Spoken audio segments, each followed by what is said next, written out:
Elle a pu en présenter dans le passé, mais le temps s'est écoulé et les traces d'activité humaine ont toutes disparu.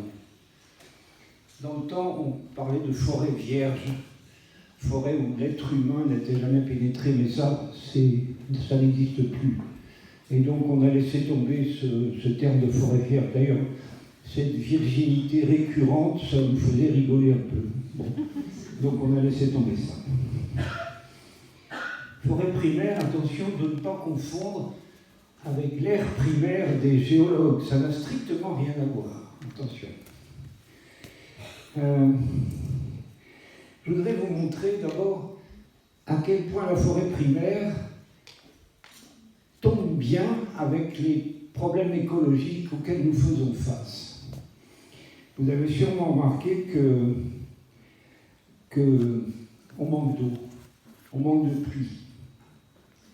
Or, une grande forêt, c'est pas récent, on le sait depuis très longtemps, une grande forêt, ça favorise la pluie. Il faut qu'elle soit grande. Des petits bosquets, ça ne marche pas. Un arbre isolé, ça ne marche pas. Mais une grande forêt, oui, il va pleuvoir dessus. En outre, les arbres ont des pivots, des racines verticales qu'on appelle des pivots, verticaux, donc, et qui descendent très bas. On pensait, il y a quelques années encore, que chaque arbre avait un pivot, et nous savons maintenant qu'ils en ont des centaines, voire des milliers. Alors, ces pivots dirigent l'eau vers la nappe phréatique. Avoir des vieux arbres, c'est le meilleur moyen d'avoir des nappes phréatiques vraiment pleines. Or, c'est de ça qu'on a besoin. Un climat frais et humide, voilà ce qu'on peut attendre d'une forêt primaire. C'est un petit peu ce qui nous manque pour le moment. La question du sol est très importante. On se plaint beaucoup de la mauvaise qualité de nos sols, pas seulement en France, mais dans beaucoup de pays d'Europe. Apparemment, on les a maltraités. Je ne veux pas rentrer dans la polémique, mais ils ont été maltraités, c'est vrai. On y a mis des quantités de produits, des intrants, des pesticides, des choses comme ça. Et le résultat, c'est que nos sols, ils sont en très mauvais état, et que pour faire pousser les plantes, il faut rajouter encore plus d'intrants et encore plus de... Voilà. Bon, c'est un cercle vicieux. Et je voudrais dire que sous une forêt primaire, il y a un sol qui est la perfection en matière de fertilité. Vous ne pouvez pas imaginer une terre plus fertile que celle qu'on trouve sous une grande forêt primaire. Donc là aussi, ça tombe assez bien. Mais je crois que le point le plus important, c'est la diversité biologique, la biodiversité. Elle est très mal partie en ce moment. J'apprends par exemple qu'il y a 46% de martinets noirs en moins que l'an dernier. 46% en un an. Mais alors, qu'est-ce qui va se passer l'année prochaine? Il y a sûrement des gens qui s'en foutent. Mais moi, le jour où il n'y aura plus de martinets, ça ne m'intéresse plus. Enfin, je prends le martinet un peu comme un symbole, mais toute cette biodiversité, elle est en chute libre et il va falloir réagir. Or, la forêt primaire, c'est le maximum de biodiversité. C'est une source extrêmement efficace de biodiversité. Donc, cette végétation-là, je trouve que c'est l'antidote parfaite contre les problèmes écologiques que nous avons maintenant. Alors, elles ont disparu en Europe. Vous savez, avant que l'être humain arrive, il y avait une forêt primaire depuis le Finistère jusqu'à Moscou et même au-delà. C'était une forêt primaire continue. Bon, et puis voilà, elles ont disparu chez nous. Il faut dire que la déforestation a commencé d'abord en Europe, donc elle est plus ancienne qu'ailleurs, donc c'est allé plus vite. On en a une encore, on en avait une, je devrais dire. Peut-être ce nom vous dit quelque chose, Białowieża, en Pologne. Voilà. Là, ils ont encore maintenant une forêt primaire. J'ai visité il y a quelques années, ça m'a laissé des souvenirs inoubliables. Mais le gouvernement actuel, le gouvernement polonais actuel, le gouvernement d'Andrzej Duda, l'écologie ne les intéresse absolument pas. Et leur objectif, c'est d'ailleurs déjà en route, c'est d'exploiter les énormes arbres qu'il y a là-dedans et de relancer la chasse. Comme il y a énormément de faune, et ils vont se faire beaucoup d'argent avec ça. Je ne peux pas qualifier, je trouve ça répugnant. Un gouvernement qui décide de détruire la dernière forêt primaire d'Europe, je ne peux pas trouver de qualificatif suffisant. Et apparemment, ça ne s'arrange pas. Par contre, il y a pas mal de pays dans le monde qui sont à des latitudes comparables aux nôtres, et avec un même niveau de vie, et qui ont gardé les forêts primaires et qui s'en trouvent drôlement contents.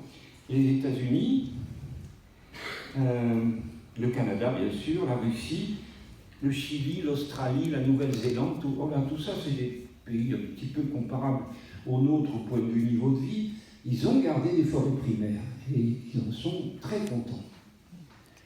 Alors c'est pas juste qu'il n'y en ait plus en Europe. Et tout ce que nous avons autour de nous, c'est des forêts secondaires. Elles ont été exploitées pour leur bois et leur gibier a disparu, tué par la chasse. Comment est-ce qu'on distingue une forêt primaire d'une forêt secondaire? Il y a des tas de caractéristiques scientifiques, mais je ne vais pas vous embêter avec ça. Les niveaux d'ions minéraux dans le sol et la biodiversité, etc. Je vais plutôt faire appel à des phrases qui m'ont été confiées à droite et à gauche. Un groupe d'étudiants de Montpellier est venu me voir un jour et il m'a dit ça: la forêt primaire est à la forêt secondaire ce qu'un grand champagne millésimé, servi frappé dans une haute flûte de cristal, est à un coca tiède dans un gobelet en plastique. Pour un pays qui accorde beaucoup d'attention à la manière de se nourrir, ça m'a paru assez parlant.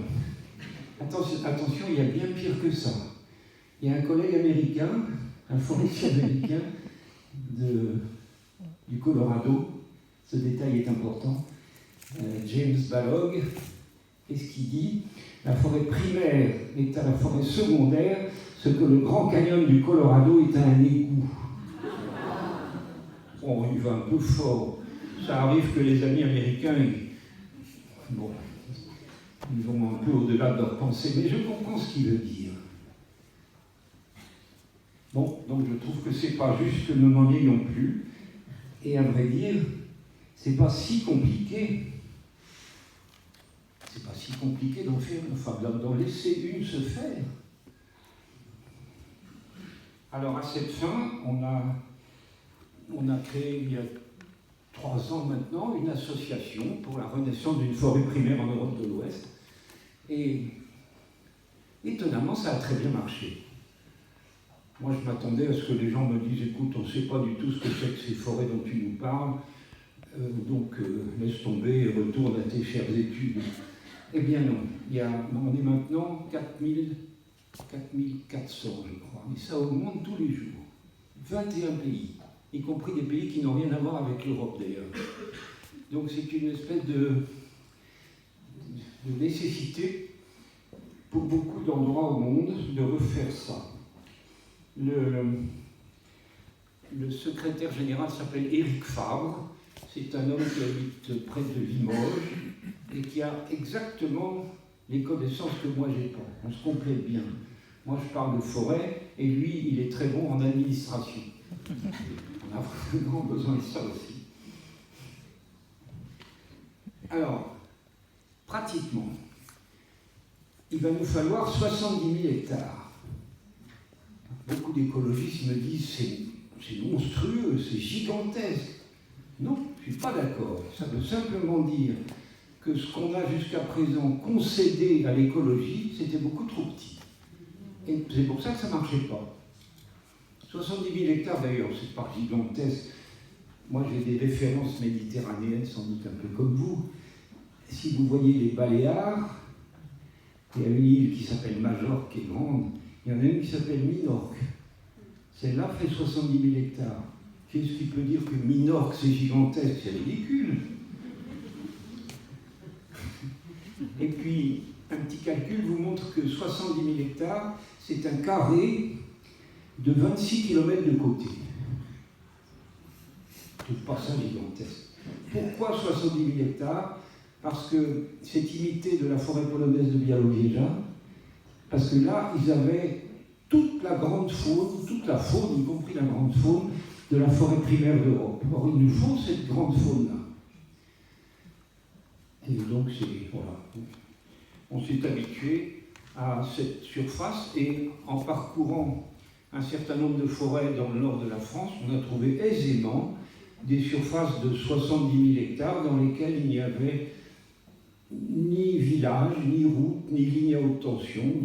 Donc ces surfaces-là sont disponibles dans des forêts qu'on appelle domaniales. Alors voilà, l'association elle marche bien.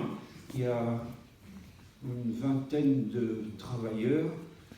La plupart sont bénévoles. C'est une association loi de 1901, donc on est en principe tous bénévoles.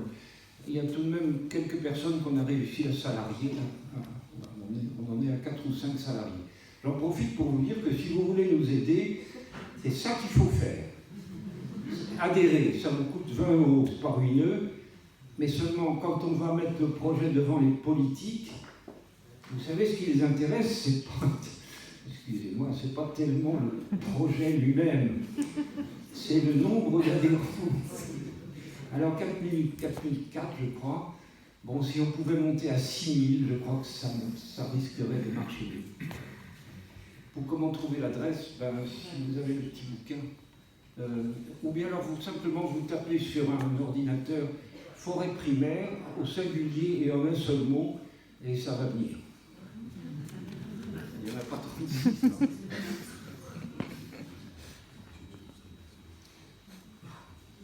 Si vous tapez Association Francis Sallet, ça marche aussi. Ça m'ennuie un peu que ça ait mon nom. J'arrête pas de vous spéter contre ça, mais j'ai pas réussi à faire changer. Non, enfin. Bref, c'est facile à trouver. Alors, 70 000 hectares, ça sera la forêt primaire elle-même. Mais comme toujours autour de formations comme celle-là, il y aura une zone tampon, ce que les Anglais appellent buffer zone, et puis des pare-feux. Parce que même dans le nord de l'Europe, il y a maintenant des risques de feu. Alors, dans cette buffer zone, les activités actuelles pourront continuer. C'est important parce qu'il est très important de ne pas rendre plus difficile l'économie du territoire où ça se passe. Les visites seront non seulement autorisées, mais favorisées. Nous, on fait ça pour nos contemporains, et donc, d'abord, ça ne sera pas clôturé parce qu'il faut laisser les animaux entrer, mais les êtres humains, ils ont le droit de rentrer aussi. La seule contrainte étant de ne pas abîmer ce que les gens verront, et donc on va marcher non pas sur le sol, mais sur des petits caillebotis en bois, comme on fait dans des quantités de parcs nationaux, que ce soit aux États-Unis ou en Australie, un peu partout dans le monde. On ne met pas le pied à terre. Voilà. Et du coup, on n'abîme pas le sol.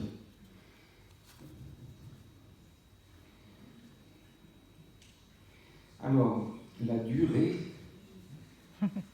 ça risque de vous faire rigoler. Mais je suis désolé, c'est pas un choix. 7 ou 8 siècles. J'étais sûr que ça vous ferait mal. Mais je voudrais vous faire remarquer d'abord que ce n'est pas un choix, c'est la rapidité à laquelle la forêt secondaire se métamorphose, j'utilise le terme qui est bienvenu aujourd'hui, en forêt primaire. Et puis, le temps, ça passe tout seul. Hein. Il n'y a pas besoin qu'on s'occupe de lui et qu'on le pousse. J'ajoute que ça passe tout seul gratuitement. Alors avec des durées comme ça, ça rassure beaucoup les financiers. Ça. Donc ça ne peut pas être utilisé comme un argument contre ce projet. Non.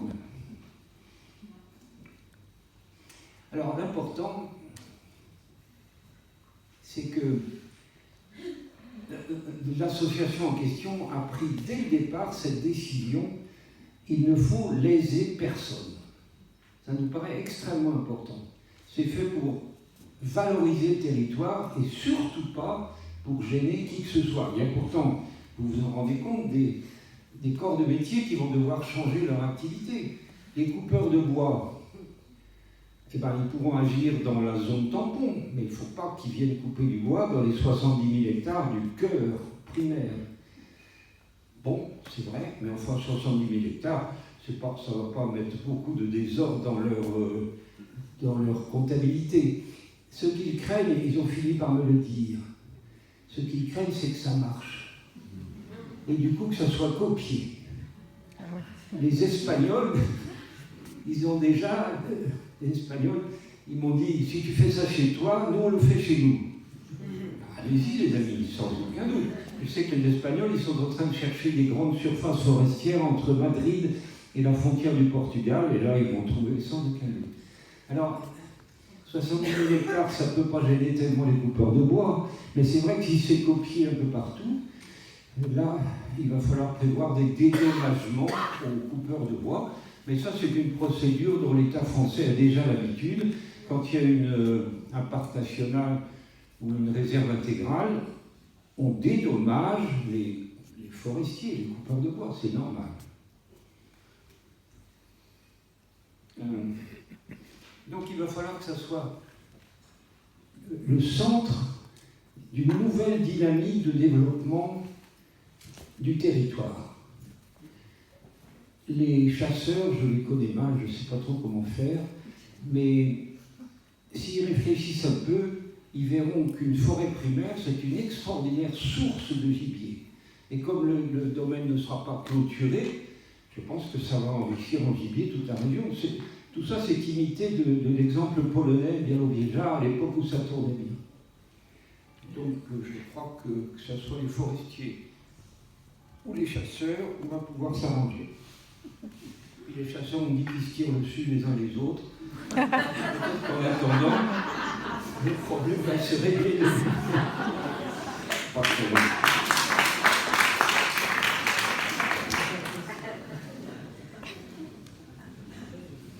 De surtout léser personne. Ça me paraît une très bonne ligne pour partir là-dessus.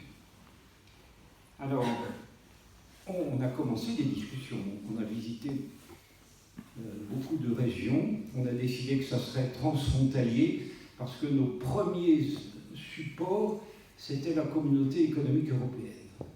L'Europe est tout à fait en faveur de cette histoire de forêt primaire parce que, dans le fond, ça correspond à ce qu'ils nous ont promis et qu'ils n'arrivent pas à faire. Donc l'Europe est tout à fait partante. Alors, on va discuter, on a commencé déjà à discuter avec les responsables européens, et puis localement, on va discuter avec les préfets, les associations de chasseurs, les associations de coupeurs de bois, etc. Toutes les autorités locales doivent être mises au courant.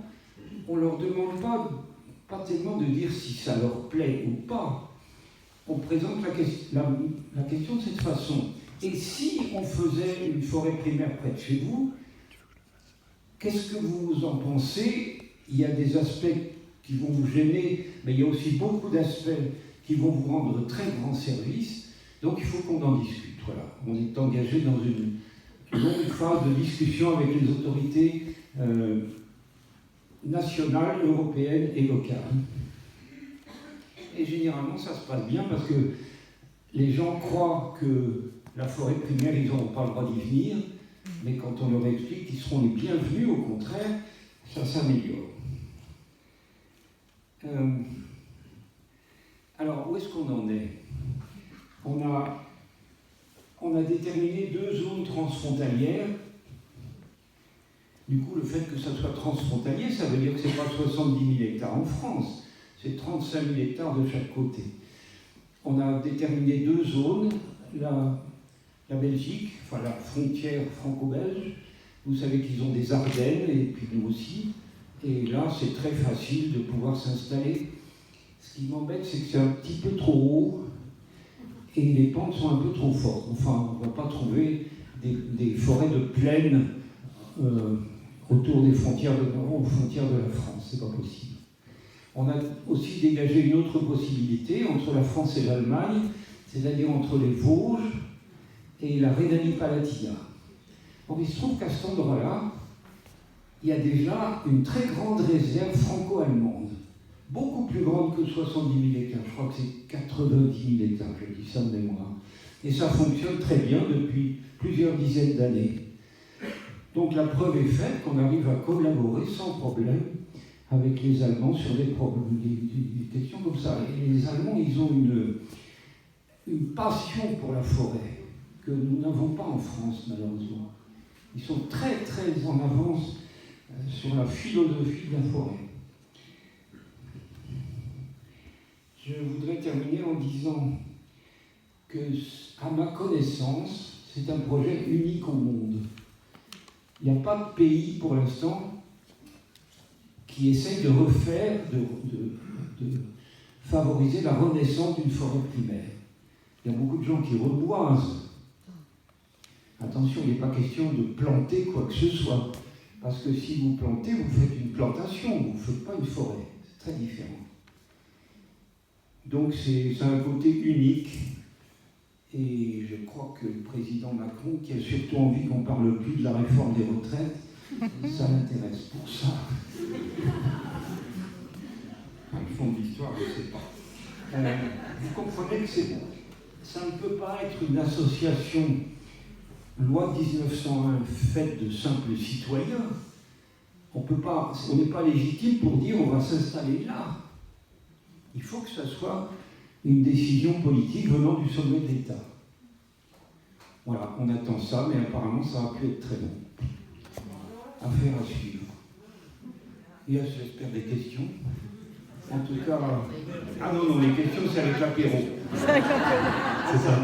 Les questions, c'est après l'apéro, mais peut-être avant qu'on commence l'apéro, est-ce que, en tant que botaniste, vous pourriez nous expliquer le processus d'évolution d'une parcelle ou d'un terrain non planté, naturel? Oui, je vais le faire d'autant plus que c'est là qu'il y a une métamorphose. On va partir d'une forêt secondaire, puisque c'est ce que nous avons en Europe. Alors ça dépend un peu de l'âge qu'elle aura. Si elle a 300 ans, il nous restera 7 siècles. Si elle n'en a que 200, il faudra compter 8. Mais ça ne nous concerne pas tous, tant que nous sommes. En tout cas, moi je suis presque sûr de ne pas être au pot d'inauguration.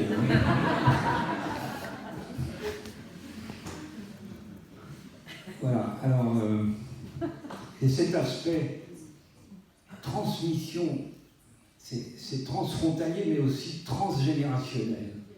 Et ça, c'est très important. Parmi les aspects philosophiques, il va y avoir des philosophes, non, bientôt. Je crois qu'on va pouvoir discuter de ces questions-là. Est-ce que, oui ou non, l'être humain est capable de côtoyer une forêt intacte sans l'abîmer? Jusqu'à présent, la réponse est non. Bon, moi j'aimerais bien qu'on tire cette question au clair. Je crois que ça vaut le coup d'essayer et on va bien voir si on est capable de le faire. On n'est peut-être pas capable. À ce moment-là, c'est qu'on est franchement mauvais et qu'on ne mérite pas de rester beaucoup plus longtemps à la surface de la Terre. Il y a un autre aspect philosophique qui m'intéresse beaucoup, c'est qu'en Europe, nous avons perdu le sens du temps long. Vous voyez, 7 ou 8 siècles, ça paraît... Mais enfin, quand nos ancêtres construisaient les cathédrales, c'est sûr que celui qui posait la première pierre, il était sûr de ne pas voir la cathédrale finie. Des amis italiens m'ont dit que pour des très grands monuments historiques d'Italie, il a fallu 5 générations. Bon, pourquoi est-ce qu'on a perdu le sens du temps long? Pourquoi est-ce qu'on s'emmerde avec la 4G, la 5G, la 6G, etc. On gagne une fraction de seconde. Et dans le sport, dans l'informatique, dans n'importe quelle activité, on a l'impression de gagner un tout petit poil de temps, du genre de la seconde, c'est une formidable victoire. Mais ça rime à quoi? Qu'est-ce qu'on va en faire de plus de cette seconde gagnée? Enfin, on pense la gagner parce qu'en fait, avec l'informatique, moi j'en perds énormément. C'est autre chose. Je crois qu'il faut réapprendre à utiliser le temps long. Moi, je suis profondément persuadé que si on veut faire des choses très belles et très durables, il faut y consacrer des siècles. Il me semble que l'histoire de l'Europe nous le montre bien. Je n'ai pas répondu à ta question.